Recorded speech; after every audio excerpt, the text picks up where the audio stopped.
मुच्यते। पूर्णस्य पूर्णमादाय पूर्णमेवावशिष्यते। ॐ शान्ति शान्ति शान्तिः। पूर्णानन्ददया दृशा रसदया शश्वत्प्रसादोदया ब्रह्मज्ञानविनोदया जनमनोमोदाय निखेदया विश्वप्रेम प्रकाशहासमुदया त्रैलोक्यसम्पद्दया पूर्णानन्ददया मदीय मनसे काञ्चित् कणां यच्छतु।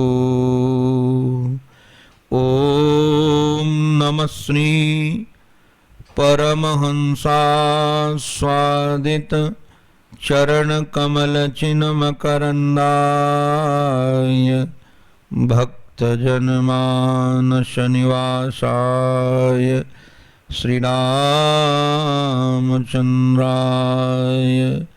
कृष्णाय वासुदेवाय हरे परमात्मने प्रणतक्लेशनाशाय गोविन्दाय नमो नमः।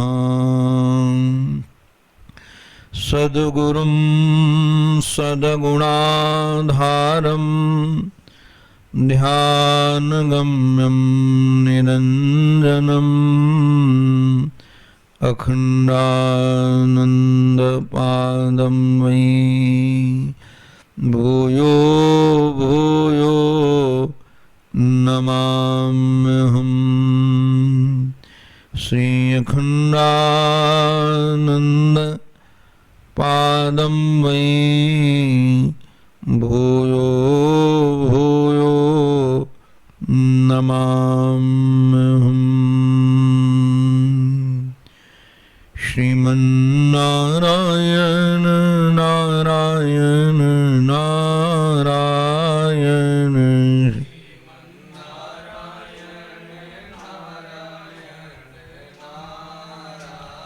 येन श्रीमन्नारायण नारायण नारायण श्रीमन्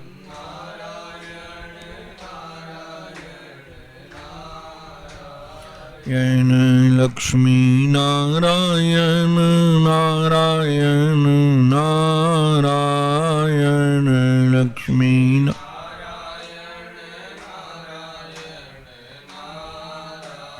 येन लक्ष्मीनारायण नारायण नारायण लक्ष्मीनारायण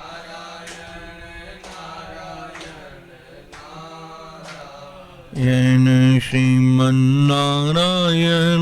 नारायण नारायण श्रीमन्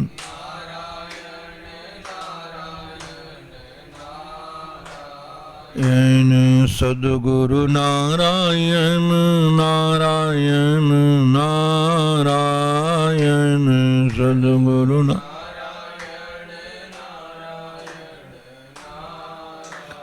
येन श्रीमन्नारायण नारायण नारायण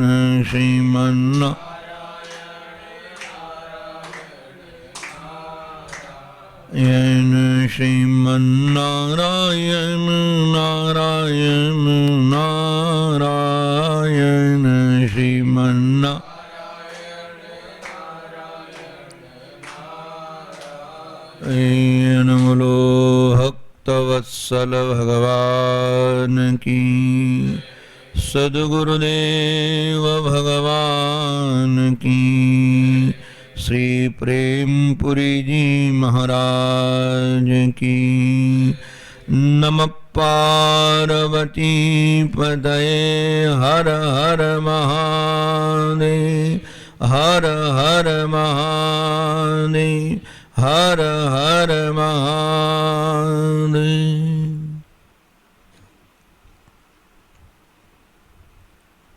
नमो महद्भ्यो ब्राह्मणेभ्यो नमो नमः।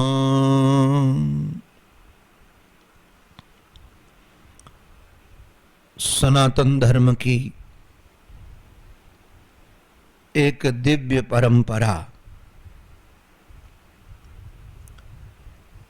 पहले ब्रह्मचर्य आश्रम, जिसमें स्वाध्याय, तप और सेवा के द्वारा जीवन को पवित्र बनाना, और बाद में गृहस्थ आश्रम में प्रवेश,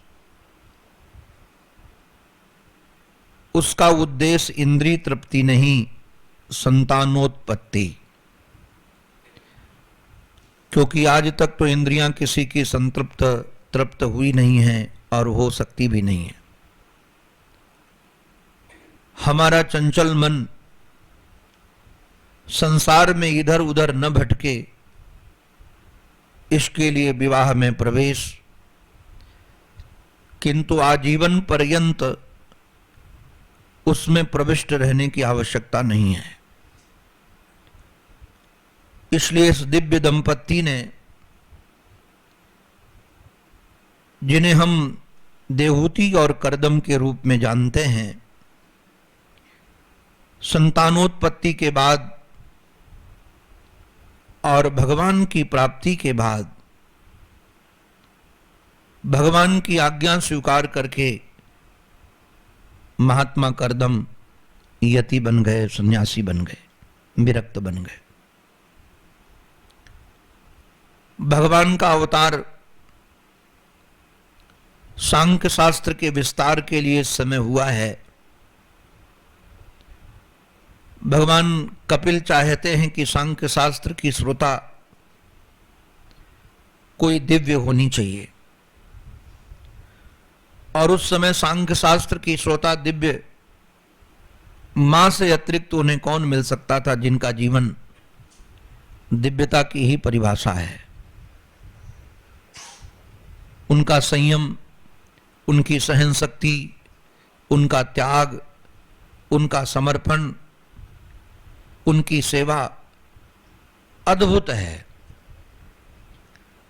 भगवान मानो इन गुणों के कारण जो निर्गुण है वो सगुण बनकर तो आ गए हैं,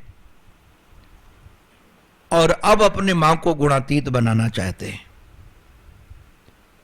स्वयं निर्गुण थे, सगुण बने, और सगुण बनकर के अब भगवान अपनी मां को भी गुणातीत बनाना चाहते हैं। किंतु भगवान उत्तम किसान है। उत्तम किसान वो होता है जो समय और खेत को देख करके ही बीज का वपन करता है। खेत से उसे अनाज तो चाहिए, किंतु जिस किसी खेत में वो बीज डालकर नहीं आता है,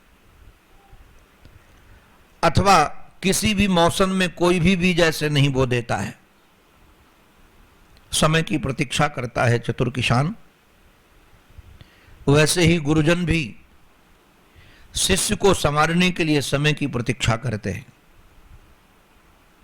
ये नहीं कि तुरंत ज्ञान दे दिया गया, योग्यता नहीं है तब भी ज्ञान दे दिया गया।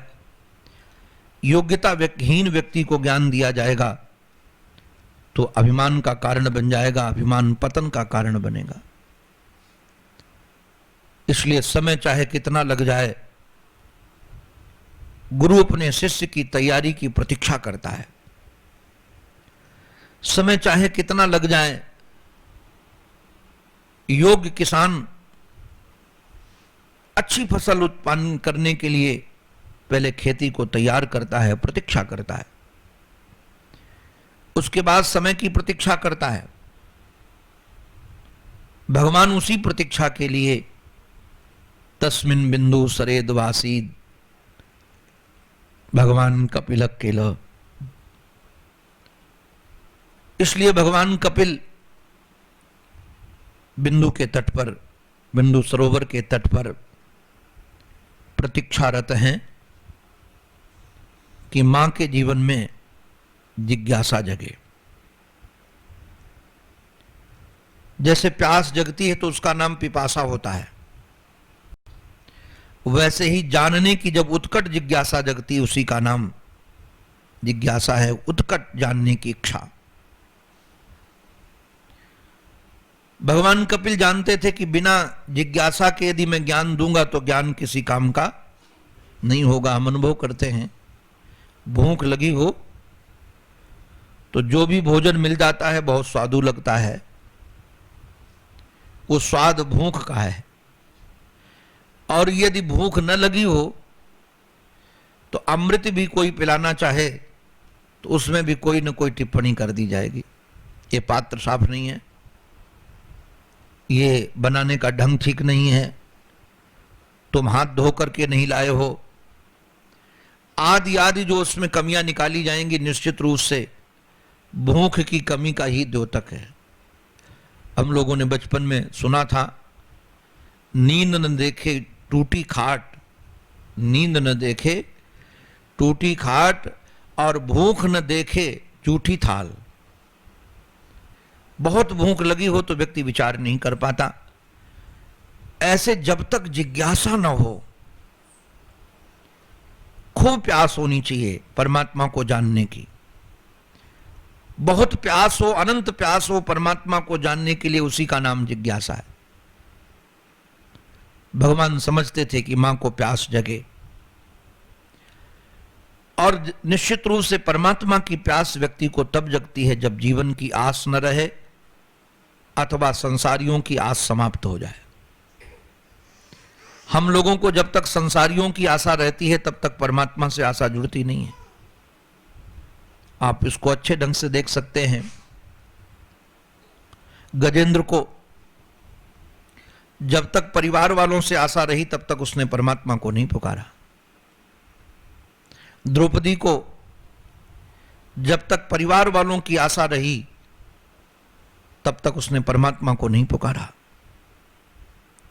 जब परिवार वालों से आशा समाप्त हो जाती है, अपने निज जनों से आशा समाप्त हो जाती है, तो निज परमात्मा को पुकारने की फिर उत्कट इच्छा जगती है। मां के जीवन में वैराग्य जगा और घर द्वार छोड़कर, कुल परिवार छोड़कर के वह भगवान कपिल के पास गई और शिष्यत्व स्वीकार किया। मां बन करके नहीं गई, ज्ञान के लिए बड़ा बन करके नहीं, छोटा बनकर जाना चाहिए। ज्ञान की प्राप्ति छोटे के प्रति होती है। जैसे जल का प्रवाह नीचे की ओर होता है, वैसे ज्ञान भी श्रद्धावान की ओर ही बढ़ता है। और श्रद्धा का जन्म तब होता है जब अपने से बड़ा माना जाए। यदि अपने से छोटा माना जाएगा तो स्नेह हो सकता है, किंतु श्रद्धा नहीं होगी। और जब अपने से बड़ा माना जाता है कि ज्ञान वृद्ध है हमसे, भले उम्र में छोटे हैं किंतु ज्ञान वृद्ध है, इनके जीवन में वैराग्य है, तो हमसे ये निश्चित रूप से बड़े हैं। और यदि हमसे ये बड़े हैं तो निश्चित रूप से इनका ज्ञान हमारे काम का है। भगवान के समीप जाकर के मां शिष्या बन जाती है, प्रणाम करती है। बाद में भगवान उनकी जिज्ञासा देखकर, उत्कंठा देखकर, संसार से छूटने की उत्कट इच्छा देख करके साधन बताते हैं। और उन साधनों के बताने के बाद भगवान प्रकृति और पुरुष के विवेक से मोक्ष प्राप्ति की चर्चा करते हैं। भगवान ने इतने प्रेम से अपनी मां को समझाया है, प्रकृतिस्थोपि पुरुषो नान जयते प्राकृति गुणैः। वह परब्रह्म परमात्मा पुरुष प्रकृति में रह करके, प्रकृतिस्थ हो करके, वह प्रकृति से परे नहीं है, प्रकृति में समाया है। तो प्रकृतिस्थ होकर के परमात्मा, किंतु प्रकृति के गुण दोष उस परमात्मा में कभी, पुरुष में कभी आते नहीं है। आप कहेंगे कि संसार का नियम तो यह है, कितना कोई सजग, कितना कोई चतुर व्यक्ति हो। मैंने तो बचपन में सुना था, काजर की कोठरी में कैसो हूं सयानो जाए, एक रेख काजर की लागी है पे लागी है। अगर कोई काजल की कोठरी में कैसा भी सयाना व्यक्ति चला जाए तो निश्चित रूप से कहीं ना कहीं तो उसको काजल लग ही जाएगा, कहीं ना कहीं तो कालिक लग ही जाएगी। तो यदि पुरुष प्रकृति में रहता है, प्रकृतिस्थ है, तो फिर प्रकृति का जो दोष है वह निश्चित रूप से निर्दोष परमात्मा में भी आना चाहिए। भगवान ने कहा कि नहीं, ऐसा नहीं है। एक उदाहरण हम आपको दे रहे हैं जिसमें साथ रहने के बाद भी दोष नहीं आता है। कौन सा उदाहरण आप दे रहे हैं? बोले जल अर्कवत, ये उदाहरण है, जल अर्कवत। आपने कई बार देखा होगा कि जल में सूर्य का प्रतिबिंब पड़ता है, और जब जल में सूर्य का प्रतिबिंब पड़ता है तो क्या जल का कोई दोष सूर्य में आता है? अच्छा, हमने देखा है कि सूर्य की विशेषताएं कुछ जल में आ जाती हैं, किंतु जल का दोष सूर्य पे नहीं जाएगा। अब देखो जरा विचार करो, जल चंचल हो तो क्या सूर्य चंचल हो जाएगा? जल गंदा हो तो सूर्य क्या गंदा हो जाएगा? या जल बहुत शीतल हो तो क्या कि जल की शीतलता क्या सूर्य तक पहुंच सकेगी? जल की न तो शीतलता पहुंचती है सूर्य तक, न उसकी गंदगी पहुंचती है सूर्य तक, न उसकी चंचलता पहुंचती है सूर्य तक। जल के अंदर प्रतिबिंब के रूप में सूर्य है तो सही, कौन है जो नकार देगा कि नहीं है? और उसका प्रभाव जल में पड़ता भी है। अब सूर्य का प्रभाव पड़ता है ताप का तो शीतल जल भी गर्म हो जाता है, किंतु निश्चित रूप से सूर्य पर कोई जल का प्रभाव नहीं पड़ता है। तो जल के समान प्रकृति है और सूर्य के समान परमात्मा है, इसलिए उसमें कोई प्रभाव पड़ने वाला नहीं है। सएव यर्हि प्रकृतिर, भगवान कह रहे हैं देखो मैया, इसको ध्यान समझने लायक है। कोई भी संबंध जल और हमारा सूर्य का नहीं है। केवल व्यक्ति के जीवन में अहं क्रिया विमूढ़ात्मा कर्ता अहमित्य मन्यते, गीता में भी यह संकेत है। भगवान कह रहे हैं पुरुष कहीं से कर्तापना से भरा नहीं हुआ है, वो उसमें कर्ता भाव आता ही नहीं है। किंतु ये अज्ञान के कारण जीव को लगता है ये महाराज प्रकृति के गुणों के साथ संबंध हो गया ना, तो संबंध के कारण उसको लगता है कि मैं करता हूं, और जो इस मैं करता हूं इस भाव से भर जाता है, भगवान तो कहते वो विमूढ़ात्मा है। विमूढ़ात्मा वैसे तो एक गाली ही है, विमूढ़ात्मा गाली है। क्यों? वो करता है नहीं और करता मान रहा है। आपको बताएं, जैसे गीता में तो गोविंद ने कहा गुणा गुणेषु वर्तन्ते, गुण गुणों में बढ़ते रहे हैं। देखो अपने आप जरा विचार करो कि क्या सूर्य को हम प्रकट करते हैं, चंद्रमा को हम प्रकट करते हैं, वायु को हम प्रकट करते हैं? सब अपने आप सुबह हो रहा है, अपने आप शाम हो रही है, अपने आप क्रियाएं होती चली जा रही हैं। जैसे ये सुबह शाम है वैसे जीवन और मरण है, वैसे ही सुख और दुख है, वैसे मिलना और बिछुड़ना है। भगवान भले ही किसी को किसी का निमित्त बना ले, किंतु निमित्त बनने मानने से वो कर्ता बनता नहीं है। इसलिए गीता में भगवान ने गोविंद को यही कहा कि तुम कर्ता मत बनो। अगर तुम कर्ता बन गए तो निश्चित रूप से प्रकृति से बन गए, विमूढ़ात्मा हो गए। तुम्हें कर्ता नहीं बनना है। तो भगवान यही कह रहे हैं कि कर्ता जो व्यक्ति बना तो अभिमान के संसर्ग से ही फिर बाद में महाराज, क्योंकि अहंकार ही कर्ता बनाता है, तो जीव का जब कर्ता अहंकार से संबंध हो जाता है कि मैं करता हूं, तो इससे गड़बड़ी क्या होती है?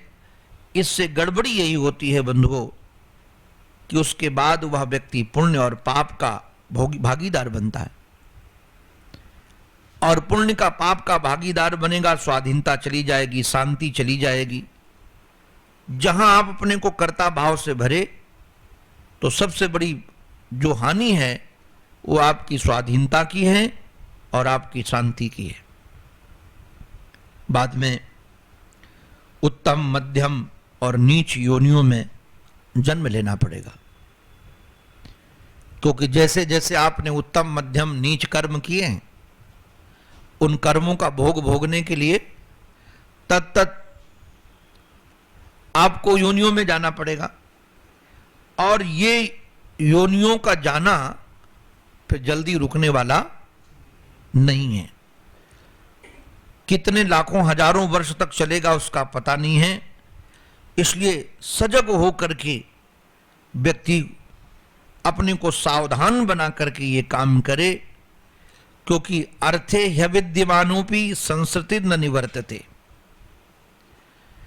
ध्यान देखिए, ये जो है ना, ही अविद्यमानोपि अर्थे, विद्यमान नहीं है, ये बंधन है नहीं, किंतु हमने झूठ मूठ का बंधन मान लिया। और झूठ मूठ का बंधन मान लिया और बंधन मानते ही संसार के समस्त दुख आपके माथे पड़ गए। आप सब कहेंगे कि बंधन है नहीं तो बंधन होता कैसे है? हम ना माने तो नहीं होगा क्या? होगा। कितनी बढ़िया बात भगवान कपिल कह रहे हैं। कह रहे हैं कि अगर इससे बचना है, देखो ध्यान रखो, अब जैसे कोई भी व्यक्ति हो, हम हो, आप हो, कोई फक्कड़ संत हो, विरक्त संत हो, विज्ञानी ज्ञानी संत हो, यदि वह सोएगा तो नींद आएगी कि नहीं? नींद आएगी। तो नींद आएगी तो सुसुप्ति अवस्था से पहले निश्चित रूप से स्वप्नावस्था भी आएगी।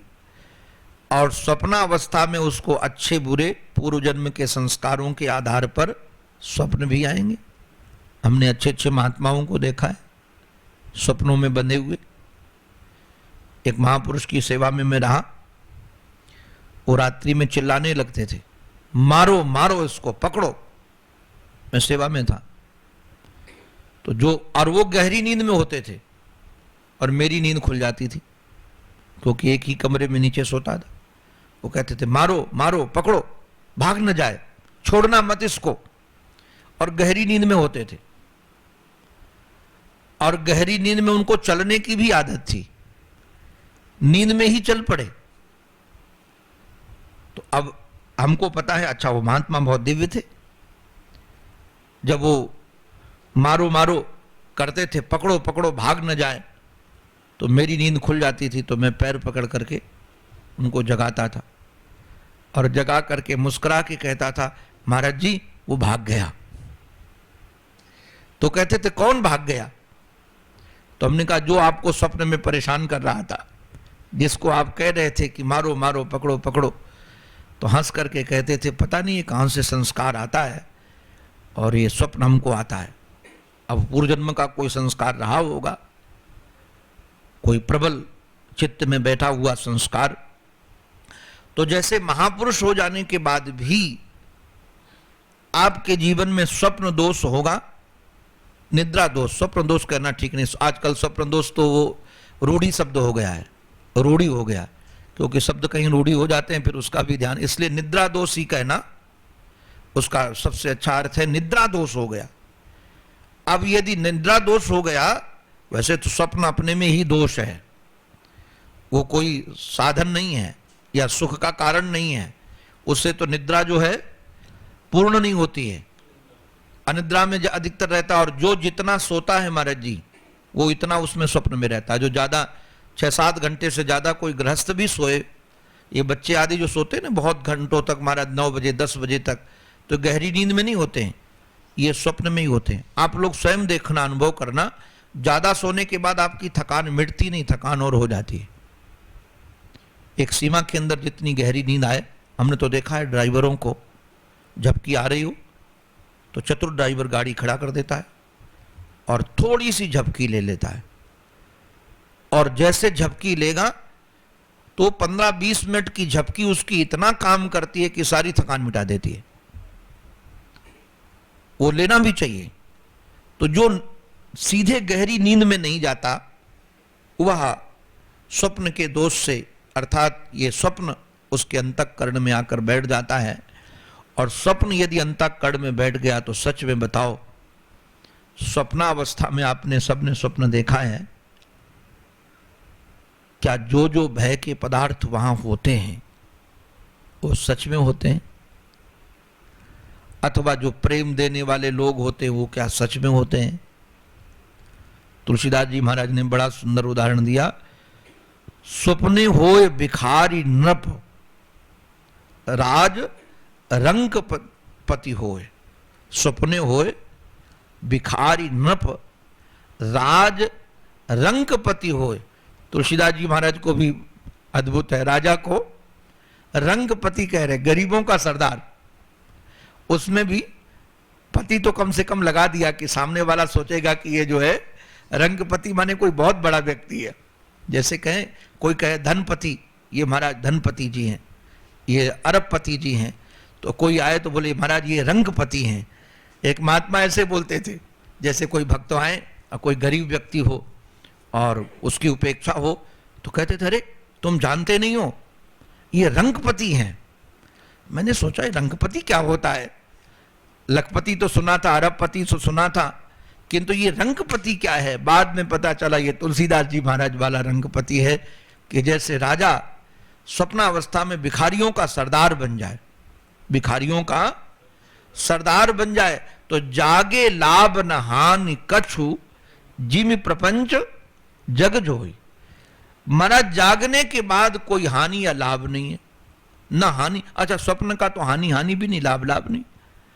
अब जरा विचार करो, गरीब यदि व्यक्ति यदि राजा बन जाए तो जागने के बाद वो राजा होगा कि गरीब होगा? क्यों संतोषानंद? गरीब ही होगा। स्वप्न के राजा बनने से क्या होगा उसको? स्वप्न के राजा बनने से कुछ मिला नहीं।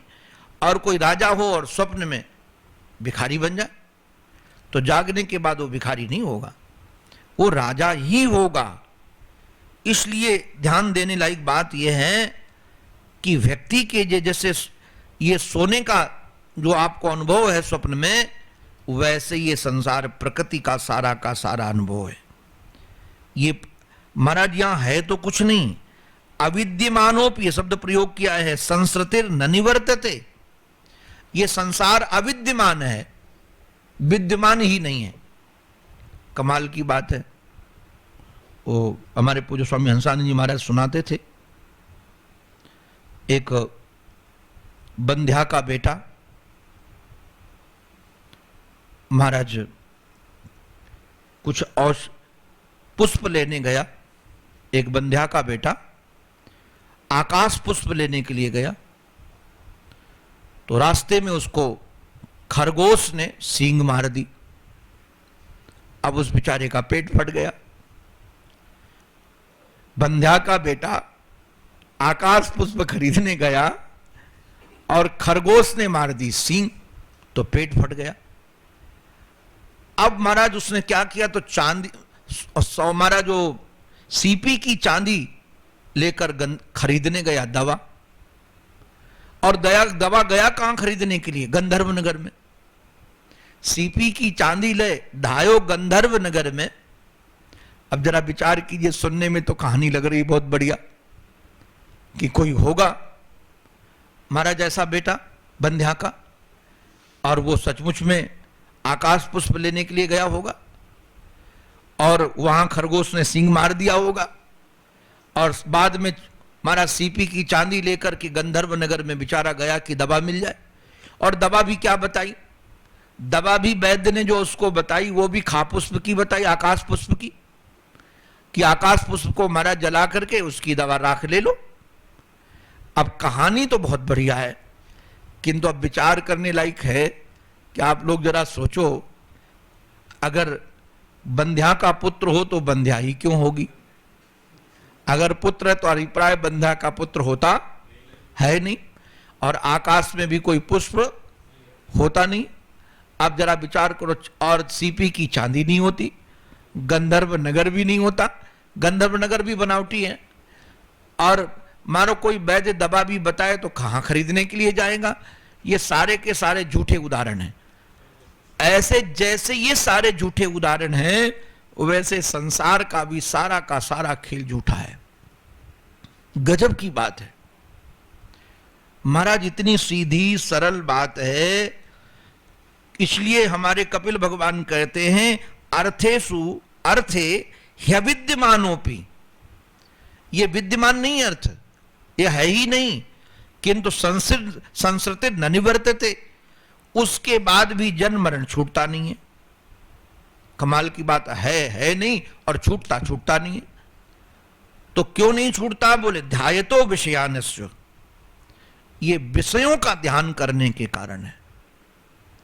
जैसे स्वप्न में रहने के साथ साथ स्वप्न का संसार छूटने वाला, अब स्वप्न में यदि हो तो स्वप्न का संसार है बिल्कुल नहीं, किंतु स्वप्न देख रहे हो तो स्वप्न का संसार छूट जाएगा क्या? वो छूटने वाला नहीं है। तो जब तक जगोगे नहीं तब तक स्वप्न के संसार से बचोगे नहीं, और जब जाग जाओगे तो स्वप्न का संसार नहीं बचेगा। जब तक सोते हो तब तक संसार से नहीं बचोगे, जब तक सोते हो तब तक संसार से नहीं बचोगे, और जब जाग जाओगे तो संसार ही नहीं बचेगा। इसलिए जब तक आप विषयी हो, विषयों में आसक्त हो, तब तक संसार से छूट नहीं सकते हो, ये संस्कृति से मुक्त नहीं हो सकते हो। और जिस दिन विषयों से आसक्ति तुम्हारी गई, उस दिन से ये विषय तुमको बांध सकते है नहीं, क्योंकि विषयों की सत्ता है नहीं। भगवान कपिल इसमें कुछ साधन बताते हैं। ये होमवर्क है। आजकल बड़ी विडंबना हो गई है। विडंबना इस बात की है कि हम अध्ययन स्वाध्याय तो करते हैं, किंतु अध्ययन स्वाध्याय करने के बाद होमवर्क नहीं करते हैं। भागवत में होमवर्क बहुत बताए गए। अगर होमवर्क न करो, अब जैसे हम तो नहीं गए कभी, जो लोग जिम में जाते हैं शरीर बनाने के लिए, तो वहाँ जिम वाला आसन सिखा देगा, ये तो करो तो यहाँ का मांस बढ़ जाएगा, ये करो तो ये स्वस्थ हो जाओगे, ये खाना पड़ेगा। अगर ये सब करने के बाद भी आप संयम नहीं रखोगे तो वजन और बढ़ जाएगा, क्योंकि अभ्यास जब करते ना तो भूख ज़्यादा लगती है। अब जैसे भूख लगती है तो उसके आधार पर खाओ तो मांस और बढ़ेगा। तो फिर वो नियम बताते हैं कि ये करने के साथ भूख लगे तब भी इतने से ज़्यादा नहीं खाना है। अगर ये आप बात मानोगे तभी स्वस्थ होगे, नहीं तो और भी मोटे हो जाओगे, रोगी हो जाओगे। तो जैसे स्वस्थ रहने के लिए आहार पर अनुशासन रखना भी जरूरी है, वैसे स्वस्थ होने के लिए, वो स्वस्थ है माने रोग निवृत्ति, और यहां स्वस्थ है स्व में स्थित होने के लिए स्व में स्थित होने के लिए कुछ साधन है। क्या साधन है? अतएव शनैश्चित्तम प्रसक्तमशतां पथि भक्ति योगेन तीव्रेण विरक्त्या च नयेद वशम। भगवान कपिल कह रहे हैं कि मां, अतएव शनैः चित्तम, धीरे धीरे अपने चित्त को बस में करने का प्रयास करना चाहिए। जो आसक्त है ना चित्त संसार में, उसको धीरे धीरे निकालने का प्रयास करना चाहिए। क्यों करना चाहिए? इन्होंने एक बहुत सुंदर बात बताई है कि भैया हम सब पथिक हैं, पथिक राहगीर, और राहगीर वाले व्यक्ति को सावधानी से न चले तो कहीं भी टकरा जाएगा। हमको तो किसी ने बताया कि अभी हम ड्राइवरी सीखने के लिए गए थे, तो उन्होंने कहा ड्राइवर को दूसरों को तो बचाना सीखना पड़ता, अपने को भी बचाना। आजकल दूसरों के बचाने से ज्यादा अपने को बचाना सीखना पड़ता है कि कब कहां से कौन तुम्ही को टक्कर मार जाए। तो यदि ये अपने को बचाना नहीं जानोगे, केवल दूसरों को बचाना सीखोगे तो आप चले जाओगे। तो अपने को जैसे बचाना सीखना पड़ता है, ऐसे ही पथिक को अपने को बचाना सीखना चाहिए। ये काम, ये क्रोध, ये लोभ, ये मोह, ये मात्सर्य, इनके जाकर तुम टक्कर नहीं मारते हो, यही तुमको टक्कर मारते हैं आकर के। और इनसे यदि टक्कर से बच गए तो बच गए। तो कैसे बचेंगे? बोले भक्ति योगेन तीव्रेण विरक्त्या च नयेद वशम। तीव्र भक्ति योग के द्वारा और तीव्र वैराग्य के द्वारा, ये तीव्रेण शब्द का अनुवाद दोनों तरफ, भक्ति योगेन तीव्रेण और विरक्ता च तीव्र योगेन। वैराग्य भी तीव्र हो और भक्ति भी तीव्र भक्ति हो, योग हो। हमारा तीव्र भक्ति योग और वैराग के द्वारा धीरे धीरे अपने बस में लाएं। किसको अपने बस में लाएं? हमारा चित्त को अपने बस में लाएं। और चित्त को बस में करने के लिए यहां कपिल भगवान ने 16 साधन बताए। 16। अगर आप इनको धीरे धीरे करना प्रारंभ करोगे तभी चित्त, देखो भाई ध्यान रखना,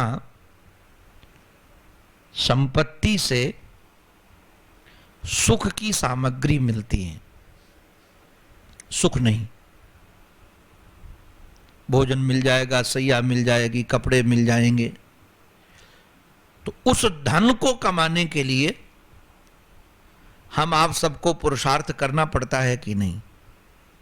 करना पड़ता है।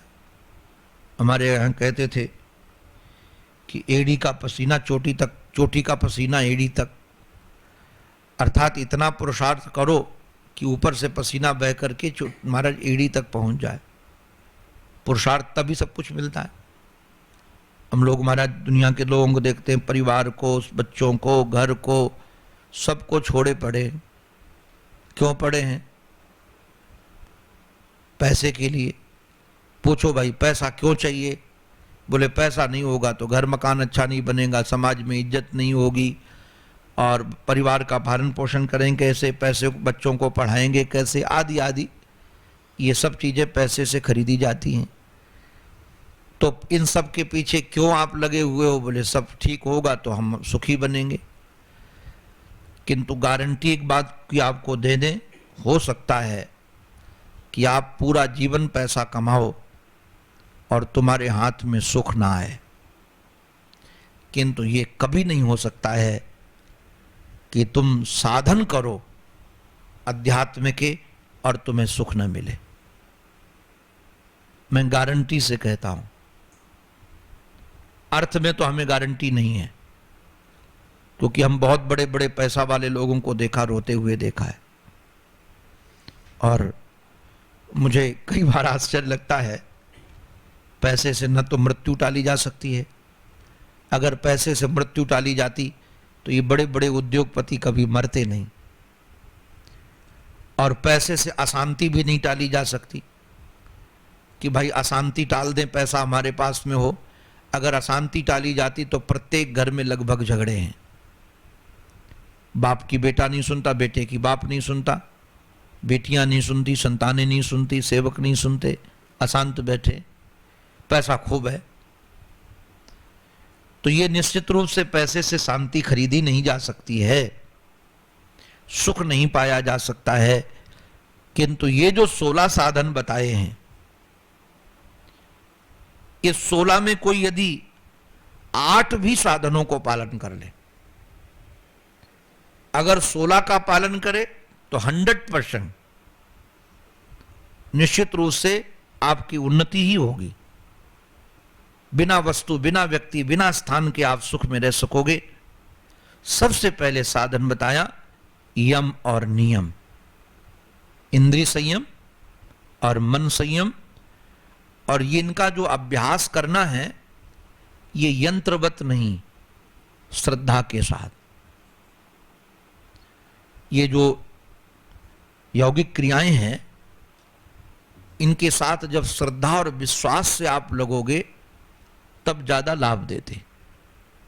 एक महापुरुष योग साधन करवाते हुए कहते थे कि प्रयास चिंतन करो विश्वास के साथ कि एक हमारे अंदर दिव्य प्रकाश प्रवेश कर रहा है, दिव्य प्रकाश प्रवेश कर रहा है जो हमारे अंग अंग को प्रकाशित कर रहा है, हमारे मन को प्रकाशित कर रहा है। अब उन महापुरुष के वाक्य पर विश्वास न हो कि प्रकाश प्रवेश कर रहा है तो हमको क्या लाभ होगा। तो श्रद्धा और विश्वास से यम नियम करना है। और दूसरी बात इसमें बताई, इसी से धीरे धीरे आपका चित्त एकाग्र हो जाएगा। दूसरा साधन बताया है भगवान में व्यक्ति का सच्चा भाव हो,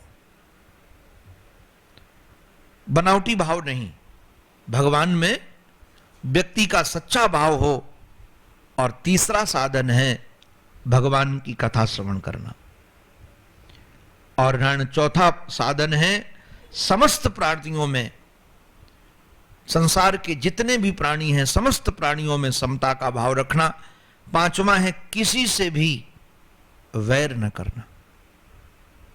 और महाराज धर्म के आधार पर, भक्ति के आधार पर, ज्ञान के आधार पर हमने इसका खूब चिंतन किया। बैर का कहीं स्थान है ही नहीं। बैर भाई किससे करते हैं? बैर जो दुख देता है। तो धर्म के आधार पर कोई दुख देने वाला है नहीं। को न काहू सुख दुख कर दाता, निज कृत कर्म भोग सब भ्राता। तो आप दुश्मनी का स्थान कहां रखा? बोले हमको गाली दिया इसने। अच्छा, गाली कहां से चपक गई आपको? और मानो यदि आपके प्रारब्ध में दुख है तभी उसने गाली दी, वो तो बेचारा निमित्त है। इसलिए धर्म के आधार पर भी बैर का स्थान नहीं, और भक्ति के आधार पर भगवान के अतिरिक्त तो कोई कुछ करने वाला नहीं, तब भी बैर का स्थान नहीं। और ज्ञान में तुम्हारा सृष्टि की सत्ता ही नहीं। अब जहां सत्ता ही नहीं तो वहां कौन दुश्मन कौन मित्र। इसलिए किसी से बैर न करना। हमारे चित्त में जैसे कोई बात आए, भगवान मां को कह रहे हैं कपिल भगवान कि कहीं भी बैर का स्थान हो तो ये कहे कि ये काम हमको नहीं करना है। कि हम कई बार देखते हैं कोई काम अशास्त्रीय आ जाए और कहें कि भाई ये काम करो, इससे आपके आश्रम को बहुत लाभ होगा, आपको किसी के सामने हाथ फैलाना नहीं पड़ेगा। तो मैं तुरंत सोचता हूं ये साधु के अनुकूल है कि नहीं। तो यदि साधु के अनुकूल नहीं तो मैं कह देता हूं कि ये काम मैं कभी नहीं करूंगा, क्योंकि इससे साधुता कलंकित होगी। भले ही आश्रम का लाभ हो जाए किंतु साधुता कलंकित होगी, वो उचित नहीं है। अब साधुता कलंकित हो जाए तो आश्रम रक्षित रख करके भी किस काम के हैं? किसी काम के नहीं है। इसलिए हमने कहा जैसे ये काम नहीं करना वैसे बैर किसी से नहीं करना। और महाराज छठवां साधन है आसक्ति का त्याग। रहो सबके साथ किंतु हम प्रयास करें कि किसी से अपना चित्त जोड़ेंगे नहीं, क्योंकि आसक्ति का पता जब वो चला जाता है तब होता है, साथ में नहीं होता। जब बार बार किसी की याद आने लगे तो जान जाना उससे आसक्ति हो गई। और आए तो स्वागत है, चला जाए तो स्वागत है, उसमें कोई दिक्कत नहीं। जितने दिन रहना हो रहो, जाना हो जाओ, ऐसे। और 7वां है ब्रह्मचर्य का पालन और मौन रहना। मौन का अभिप्राय बोलना बंद करना नहीं है।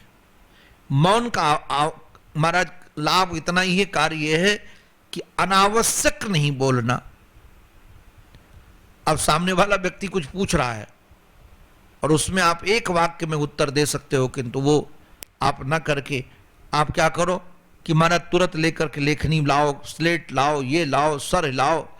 महाराज श्री एक बात कहते थे हमारे, कहते थे कि लोग महाराज 2 टके की जमान तो नहीं हिलाते हैं 2 इंच की, और 3.5 किलो का सर हिलाते रहते, हाथ हिलाते रहते। उसका नाम मौन नहीं है। मौन आवश्यकता के आधार पर बोलना है। ऐसे ही महाराज इन्होंने कहा स्वधर्म का पालन, उसमें भी एक शर्त है समर्पित भाव से, संतोष, और इसमें परिमित भोजन भी। ये नहीं कि स्वादु भोजन मिल जाए तो अनलिमिट कर ले, जितनी जरूरत है शरीर को उतना भोजन। एकांतवांश, शांत स्वभाव, सबका मित्र, दयालु, धैर्यवान, और अभिनिवेश का त्याग। किसी संसारी के साथ कहीं भी संबंध हो, उसके साथ अभिनिवेश का ध्यान रखे। इस प्रकार से यदि 16 प्रकार के महाराज नियम व्यक्ति करता है तो निश्चित रूप से जो आत्मा अकर्ता अभोक्ता है, जो माया प्रकृति के संयोग से उसको कर्ता भोक्ता मान बैठा है, तो धीरे धीरे, कितना बढ़िया उदाहरण है कि जिस लकड़ी में आग उत्पन्न होती है, बाद में उस लकड़ी को जला करके स्वयं शांत हो जाती है, लकड़ी को जला करके। ऐसे जिस अंतःकरण में इस प्रकार के साधन उत्पन्न होंगे तो धीरे धीरे सब समाप्त करके आपको बोध से भर देंगे। भगवान कपिल अपनी मां को इस दिव्य आध्यात्मिक ज्ञान से परिपूरित कर रहे हैं। शेष चर्चा हम कल करेंगे। अंत में अपने आराध्य के पावन चरणों में यही प्रार्थना, हमारी मति, हमारी रति, हमारी गति एकमात्र आराध्य के चरणों में बनी रहे। इसी प्रार्थना के साथ ये उनकी वाणी उन्हीं के पावन पवित्र चरणारविंदों में समर्पित।